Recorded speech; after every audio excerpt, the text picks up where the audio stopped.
Hello dear students, आज हम अपने इंग्लिश ग्रामर में आज हम बात करने जा रहे हैं हमारे प्रीपोजिशन के अगले प्रीपोजिशन की, जो है सिंस और एक है फॉर। तो देखिए, सिंस और फॉर का यूज़ हम कहाँ करते हैं प्रीपोजिशन में। तो आज हम सबसे पहले बात कर रहे हैं सिंस की। सिंस का देखिए, परफेक्ट कंटिन्यूस टेंस में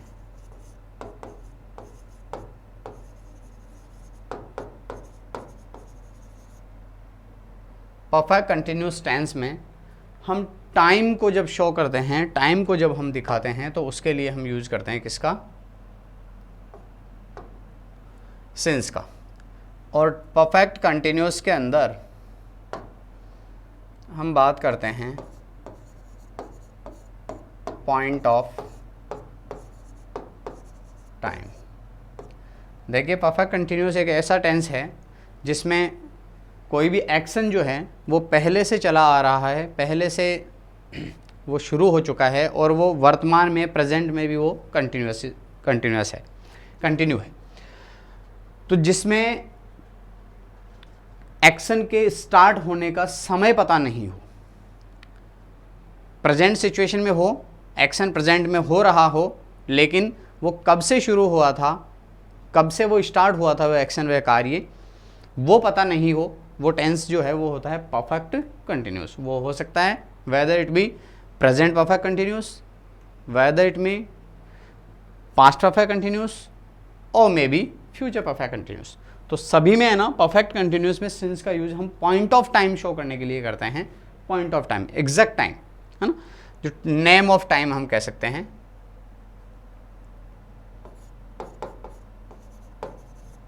नेम ऑफ टाइम, ठीक है। फॉर एग्जाम्पल हम बात करते हैं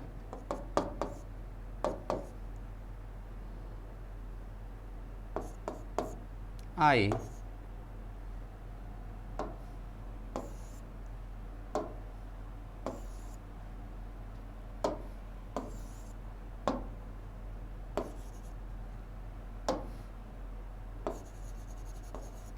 have been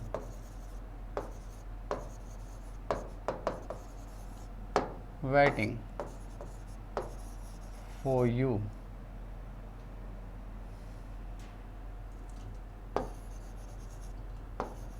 since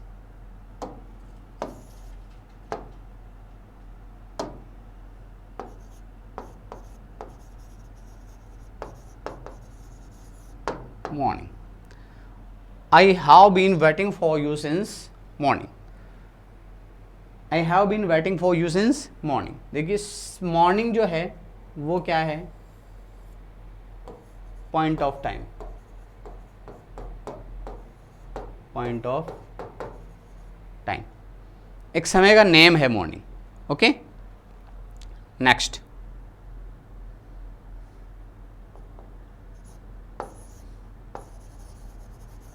Rajat has been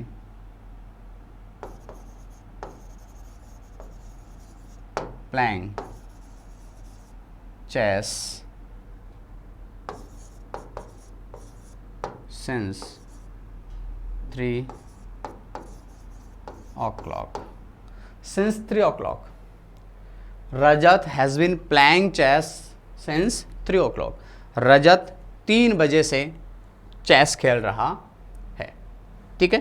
तो 3 बजे से, तो ये 3 बजे में आपका ये जो 3 बजे है, ये क्या है? Point of time. ओके, तो thus we can say कि जहां पर एग्जैक्ट टाइम की बात हो, जहां पर पॉइंट ऑफ टाइम की बात हो, जहां पर निश्चित समय बताया गया हो, वहां पर हम यूज करते हैं किसका? सिंस का। अब देखिए, पॉइंट ऑफ टाइम या निश्चित समय होते कौन कौन से हैं? Point of time. अब देखिए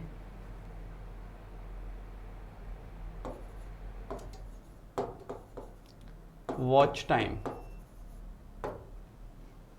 एक तो वॉच टाइम है, एक है डेज नेम, एक है मंथ नेम, एक है ईयर नेम, सीजन नेम, या कोई भी एनी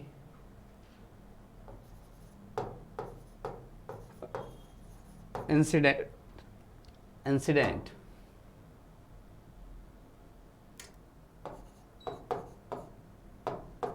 बर्थ, मैरिज एटसेट्रा। देखिए watch time, for example watch time की हम बात करें तो वॉच टाइम में हम क्या इंक्लूड कर सकते हैं। देखिए वॉच टाइम में 3 o'clock, ओके। हम ये कह सकते हैं days name since 3 o'clock, since Monday, since Monday. Month name में हम कह सकते हैं सिंस फरवरी। सीजन नेम में कह सकते हैं since summer, since spring, spring.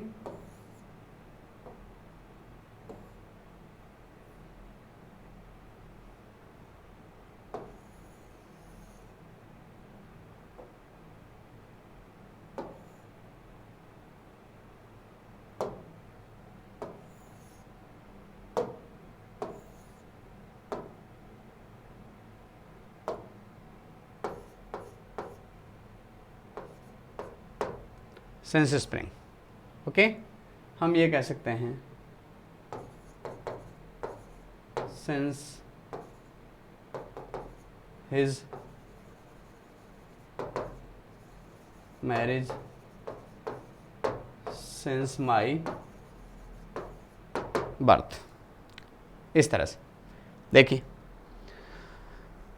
Since 3 o'clock, since 4 o'clock, since 2 o'clock, okay. Since Sunday, Monday, Tuesday जो भी है, since February, since summer, since spring, since his marriage, since my birth, since my birth, since his death, उसके death से, मेरे birth से, मेरे जन्म से, ओके। तो ये सारे के सारे क्या हैं, एग्जैक्ट टाइम है। ये क्या है, एक पॉइंट ऑफ टाइम है, एक समय का नेम है, particular. We are talking about the point when something had happen. जब कुछ हुआ था, हम उस पॉइंट ऑफ टाइम की बात कर रहे हैं जब वह कार्य स्टार्ट हुआ था, ठीक है। तो इस तरह से हम बात करेंगे सिंस की। हम इस तरह से कह सकते हैं बजे, वार, सन, तारीख। तारीख भी है इसमें, जैसे 13 अप्रैल, 13 अप्रैल, 5 दिसंबर, ओके। इस तरह से तो बजे, वार, सन, तारीख, हम ये कह सकते हैं कि बजे, वार, सन, तारीख आवें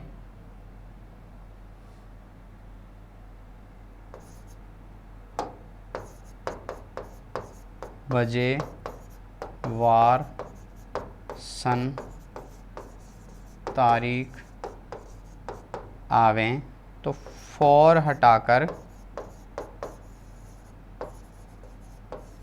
सिंस लगावें।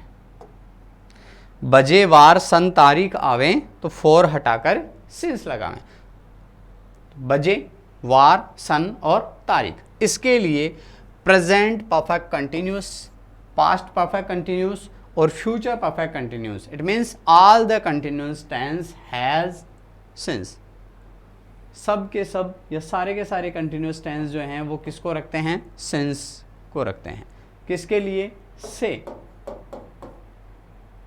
या हम ये कह सकते हैं कि किसी भी समय से हो रहा है, कोई भी कार्य हो रहा है, ठीक है, तो उसके लिए हम यूज करते हैं सिंस। अंडरस्टैंड? ये तो हुआ आपका सिंस। अब हम टेकअप करते हैं students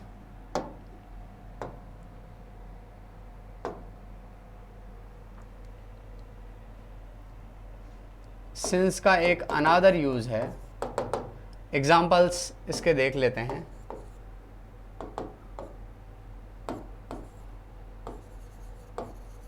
Radha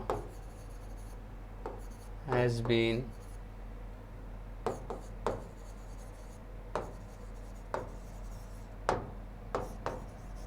for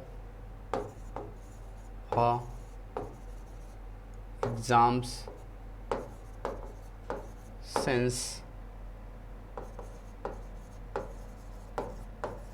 November. Radha has been preparing for her exams since November. नवंबर से वह तैयारी कर रही है। ओके, हम ये भी कह सकते हैं they have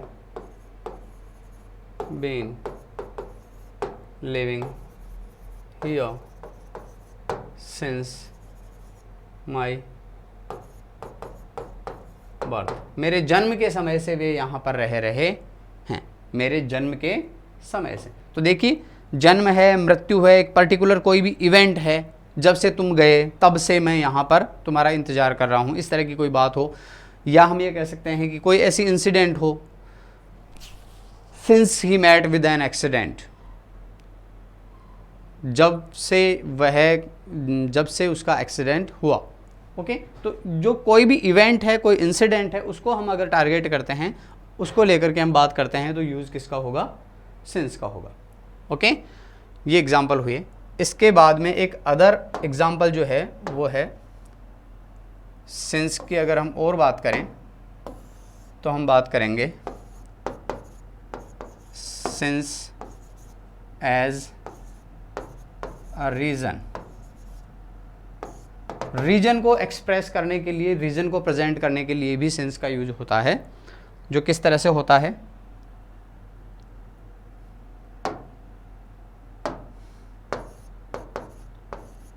Since I was late,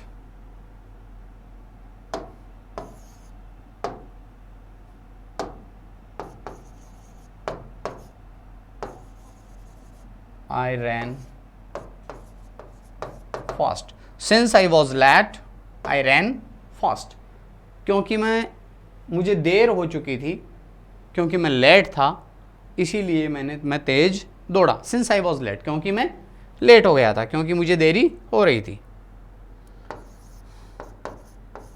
since she was angry, she spoke rudely.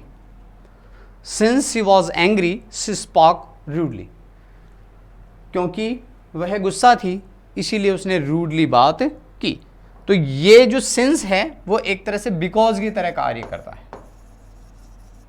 Because, अब डिफरेंस क्या है बिकॉज और सिंस में? डिफरेंस ये है कि सिंस में है ना, रीजन है ना, मोस्टली नॉन होता है और इतना ज़्यादा फोकस रीजन के ऊपर नहीं किया जाता है, जबकि बिकॉज में रीजन के ऊपर विशेष फोकस किया जाता है। उसमें जो डोमिनेंट जो रहता है वो रीजन ही रहता है, कारण ही मेन होता है, जो बताने वाली बात होती है बिकॉज वाले क्लॉज में। ओके, तो बिकॉज और सिंस में ये वजह है कि उसमें रीजन को ही फोकस किया जाता है, क्योंकि रीजन अननोन होता है बिकॉज में, और सिंस में रीजन नॉन होता है, रीजन को विशेष रूप से फोकस नहीं किया जाता। ओके, फोकस किस बात को किया जाता है? आई रैन फास्ट, ये डोमिनेंट है। ऐसे ही इसमें सी स्पॉक रूडली, उसने है ना कठोरता से बात की, रूडली बात की, ठीक है, इस बात के ऊपर फोकस किया जाता है। तो स्टूडेंट्स ये था आपका सिंस। जो फर्स्ट तो उसका यूज होता है परफेक्ट कंटिन्यूस में पॉइंट ऑफ टाइम को एक्सप्रेस करने के लिए, और सेकंड जो यूज होता है वो बिकॉज की तरह यूज होता है, एक रीजन को एक्सप्रेस करता है। Okay, now we are going to take up to our next proposition, that is for. For के ऊपर टेकअप करते हैं।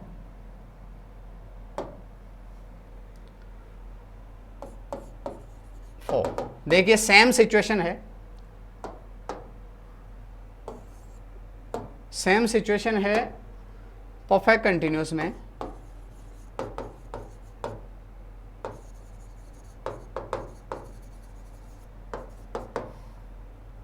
पीरियड ऑफ टाइम बताने के लिए। पीरियड ऑफ टाइम देखिए, कैलकुलेशन, टाइम का calculation,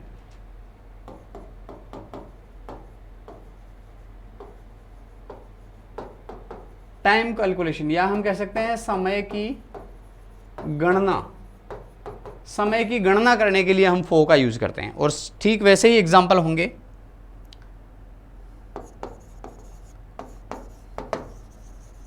my friends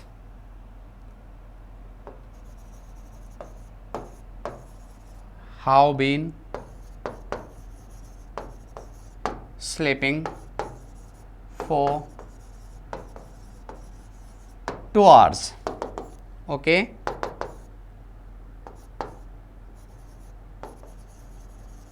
the man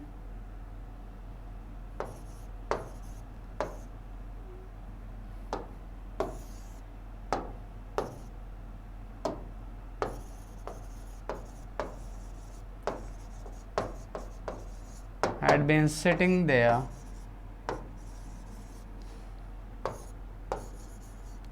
for 15 minutes। 15 minutes.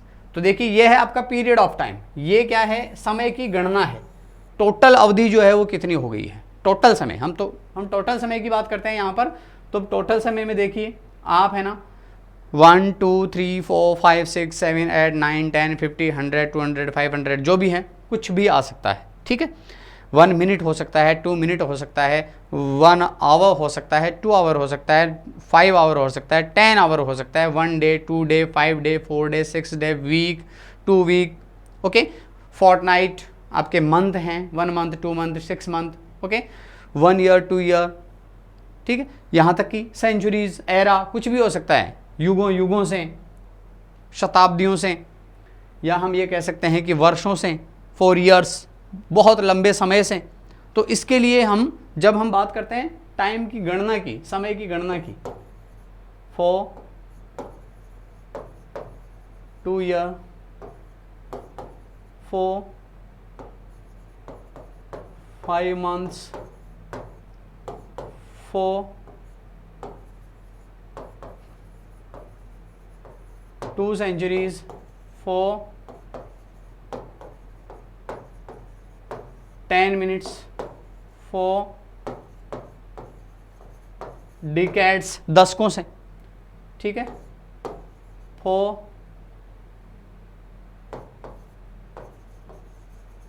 12 months, for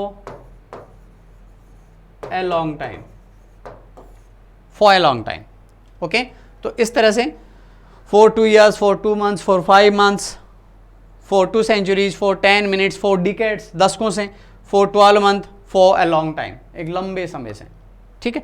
तो जब भी परफेक्ट कंटिन्यूस में हम टाइम की कैलकुलेशन की बात करते हैं, या हम पूरे पीरियड की बात करते हैं, क्योंकि हम पॉइंट आउट नहीं कर रहे कि कौन से 2 महीने, हम पॉइंट आउट नहीं कर रहे कि कौन से 5 मिनट, ठीक है। तो हम पॉइंट आउट किस बात को कर रहे हैं कि जो टोटल अवधि है सम कार्य को होते हुए वो कितना हो चुका है, ठीक है। तो ये था आपका फॉर। अब फॉर का एक और यूज है वो हम बात करते हैं। तो ये तो हुआ सिंस और फॉर कंपैरेटिवली। हम फॉर के दूसरे वाले जो यूज हैं उनकी बात करते हैं। फॉर टू एक्सप्रेस एक्सचेंज, देखिए एक्सचेंज के लिए फॉर का यूज होता है। एक्सचेंज मतलब अदला बदली करना, विनिमय करना, वस्तु विनिमय वगैरह। तो देखिए इसके लिए विनिमय के लिए किस तरह से यूज होता है, I bought this pen for 10 rupees. मैंने ये पेन 10 रुपये में खरीदा, तो अब 10 रुपये में खरीदा तो इसका मतलब 10 रुपये में इन 10 रुपीज़ नहीं होगा, ठीक है। 10 रुपये में खरीदा तो क्या होगा, 4 10 रुपीज़, 10 रुपीज़, 4 10 रुपीज़, 10 रुपये में खरीदा। तो 4 यहाँ पे यूज हो रहा है किसके लिए, एक्सचेंज के लिए, ठीक है। एक्सचेंज के लिए यूज हो रहा है, पेन के बदले में क्या देना पड़ा है, 10 रुपीज़ देने पड़े हैं, ओके। हम ये कह सकते हैं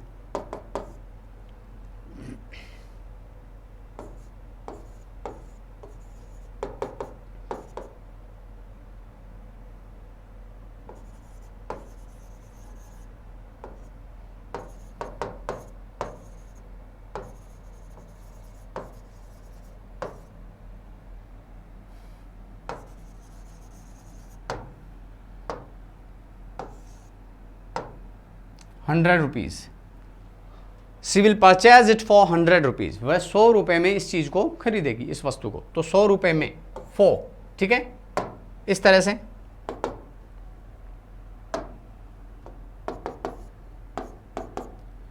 आई took this for that one, मैंने इसको उसके बदले में लिया, एक वस्तु के बदले में दूसरी वस्तु को हमने लिया या अदला बदली हमने की, तो उसके लिए भी किसका यूज करते हैं हम, फॉर का यूज करते हैं।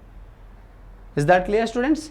इसके बाद में फॉर की हम बात करते हैं, तो एक और यूज है जो फॉर, जहां पर के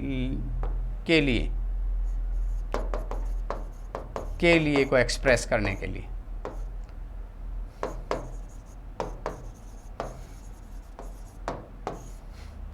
फॉर, देखिए जब भी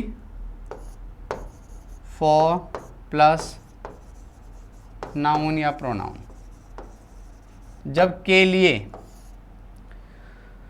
हम पर्पज बताते हैं, जब उद्देश्य बताते हैं, टू एक्सप्रेस पर्पज,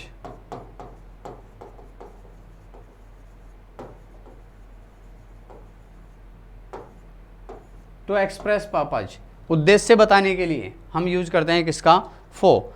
कैसे, फॉर मी,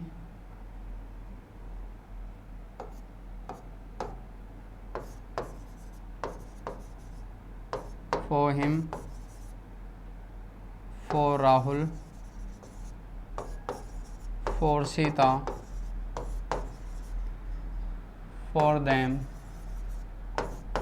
फॉर स्टूडेंट्स।